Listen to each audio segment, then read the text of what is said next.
Hello, crafty friends. Welcome. Have you ever glimmer hot foiled on black watercolor cardstock? Well, that's what I'm going to be doing in today's video. So I'm using Spellbinders May Glimmer Plate of the month, and it is called Tropical Bloom. Look at this gorgeous, huge glimmer plate. This is an A2 sized panel that I'm holding up behind it, just to give you an idea of how this will fit on the front of an A2 sized card. It also comes with 2 sentiments that say thinking of you and sending wishes, and then they have the dies to cut them out as well. So this is the paper that I'm going to be using. It's Stonehenge Aqua Hot Press Black watercolor cardstock. The hot press is a lot smoother than your cold press. The cold press watercolor cardstock has more texture to it. You can still glimmer on that, but I wanted to use the smooth paper for today's video. So I went ahead and purchased a new glimmer machine. Mine was just so difficult to pull out of the dock, and this new one's lovely. It's just I can pull it out with my pinky finger if I wanted to. It's so smooth and easy to pull out.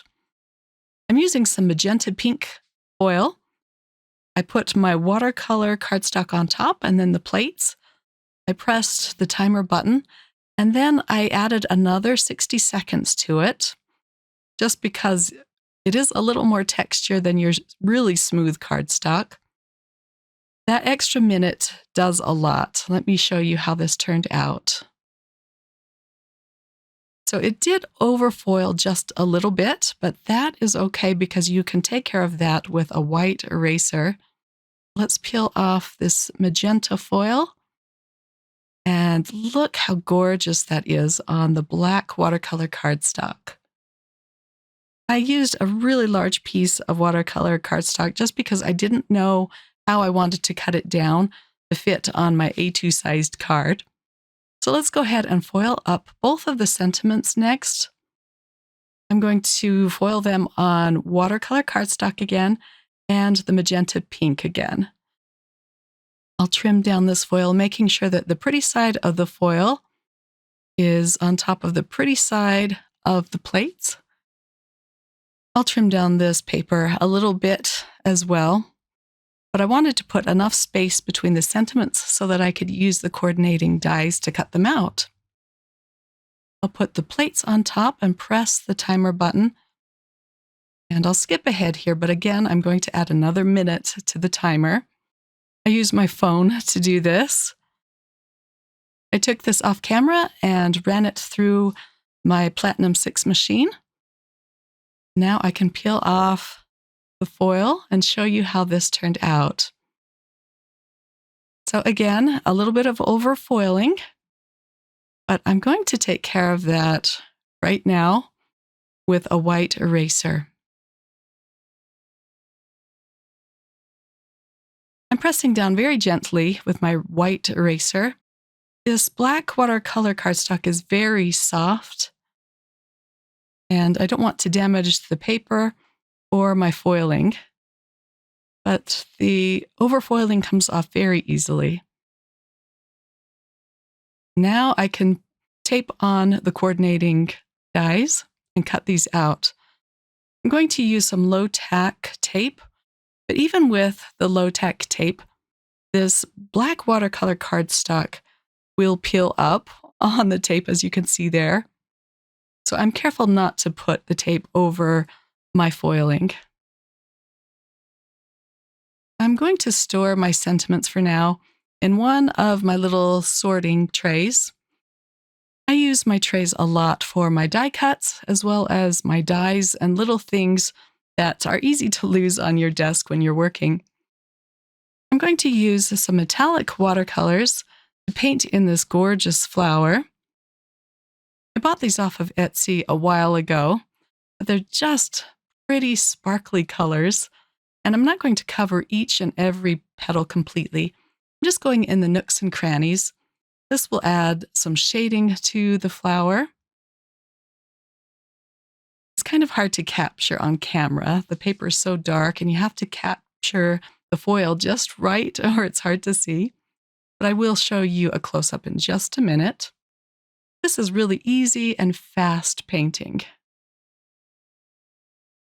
I'm going to speed up the video so you can see the whole painting. And of course, this being watercolor paper, it takes the water really well. There was absolutely no warping. Of course, I didn't add a lot of water to this paper, but that's why I didn't tape it in place, because with this amount of water, you don't really need to tape it down. I'll paint in the stem with some green metallic watercolor. And then I am going to come back. Oh, here's the close-up look, but it needed a little more contrast. So I'm going to come back with some silver paint. It's kind of whitish silver paint, and just kind of go over the pink a little bit. After this process, I do go in with the pink once again and just kind of feather it out. These watercolors are really good at hovering over each other.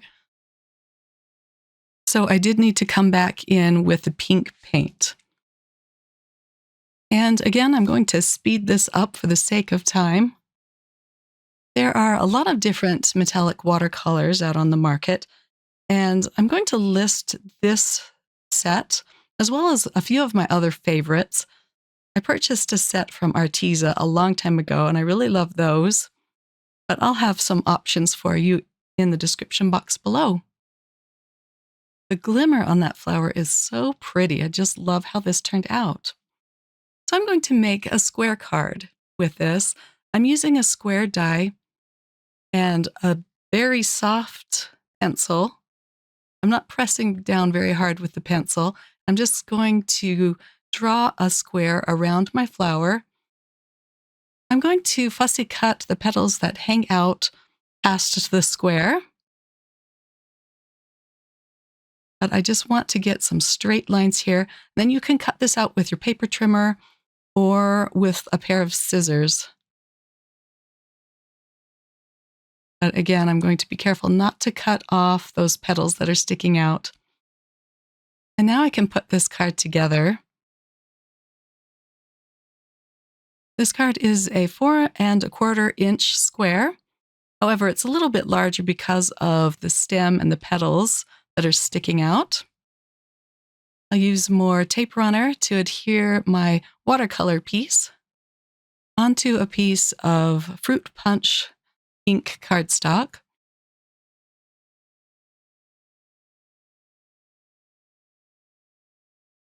That pink border looks so pretty around it. I glimmered the sentiment that says, "Sending best wishes," with some matte gold onto the same watercolor cardstock. I put some foam strips behind it to pop it up off the card, and then I'll attach that at the bottom. I'm going to add a few soft gold sequins around the sentiment as well.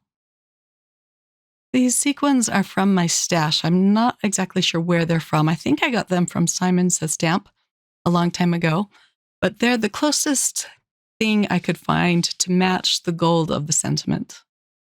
And here's a close-up look at my first card. I think it looks really pretty that I left some of the black cardstock showing through on the petals. If you haven't ever painted on black cardstock or black watercolor cardstock with metallic paints, I highly recommend giving it a try. For card number 2, I'm kind of jumping back in time. You can see my magenta flower there, but I wanted to cut out this piece of the video and put it with card number 2. So I glimmered this with some matte gold on the same black watercolor cardstock, as well as the sentiments, and you saw me use one of those on card number 1. Again, I'm going to use my white eraser very gently over this panel and get rid of the extra foiling, or the overfoiling, I should say. This just cleans it up really nicely. And here is another Butterfingers moment. This happens a lot in my videos. I'm sure you're aware if you watch my videos regularly. Now I'll do the same with the sentiments. And this makes it a lot easier to read these sentiments. The lines aren't so thick and fuzzy after you clean them up. I'll use the coordinating dies on these. For this card, I'm going to use the coordinating stencil. The stencil comes in the Kit and Caboodle subscription. So if you are subscribed to that, it's a kit where you get all of the monthly club kits. Then you get some fun little extras like this. I'm using some Distress Oxide inks for this, and first one I used was Festive Berries, a really dark reddish pink. For the stem, I'll use Evergreen Bough. And again, on this black watercolor cardstock, the ink does show up, but it's very subtle. For the other petals, I'm going to use Picked Raspberry. And then I liked the Picked Raspberry so much that I do go over the other petals with this. So I put stencil number 1 back on and added the Picked Raspberry over that.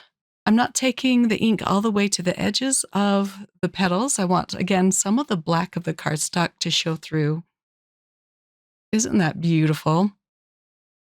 I'll bring in a clean-ish cloth, and I'm going to wipe the inks that are on top of the foiled lines. This will make it more shiny. Isn't that beautiful? It almost has a purple tinge to it, which is why I'm going to use some purple cardstock to matte this. I'm using one of Spellbinders' Everlasting Circle dies. Cut both of these pieces out. I'll use some tape runner to adhere the black watercolor piece onto the Lilac Blossom Purple cardstock. To make a card base, I folded a piece of heavyweight cardstock in half. I'm going to tape the circle die so that it is hanging off the folded side of the cardstock. And I'll run this through my Platinum 6 at least twice, because this is 120-pound cardstock, so it's very heavyweight, and it had to cut through 2 layers of it. So you'll notice that the cardstock isn't completely round, but once I attach my main panel, you won't see that little flat edge on the card base. I'm using glue this time just so that I can wiggle it in place. I'm keeping in mind where the fold on this card base is so that I can attach the flower exactly where I want it to be. So when my recipient opens up the card, the flower won't be upside down. I'll pop up the sentiment with more foam strips. I took it off camera here so that I could cut off a piece of the strip that was kind of showing from behind the sentiment. And then for an embellishment, I pulled out some pearls. These are called Fashion Lilac. And I'm going to add 3 of these around the sentiment. These don't show up very well. They're very subtle, but I thought they looked really pretty on this card. I didn't want to add the gold sequins again because there's so much gold on the sentiment as well as the flower. I thought I would stick with purple. And here's a close-up look at card number 2. Maybe you have envelopes that would fit these cards in your stash, but I didn't. So I'm going to pull out one of my favorite tools in my craft room. This is called the 1-2-3 punch. If you're interested in me showing you how this works, I can do a separate video on this. But I just love this tool because you can make any size of envelope that you'd like. And it comes with a bone folder, and it tells you exactly how to size your paper to make the envelopes that you want. So I made a small square for my circle card, and it just fits perfectly into this little envelope. And then for the larger card, I made a larger square envelope. I had to make sure that it would accommodate the petals and the stem that are hanging outside of the card. This tool has been around for a long time, but if you're not familiar with it, let me know if you'd like me to create a video showing how to use this fabulous tool. The links to all of the products that I used in today's video will be listed in the description box if you want to look at any of those. Thanks for watching, and I hope you have a wonderful crafty day. Bye!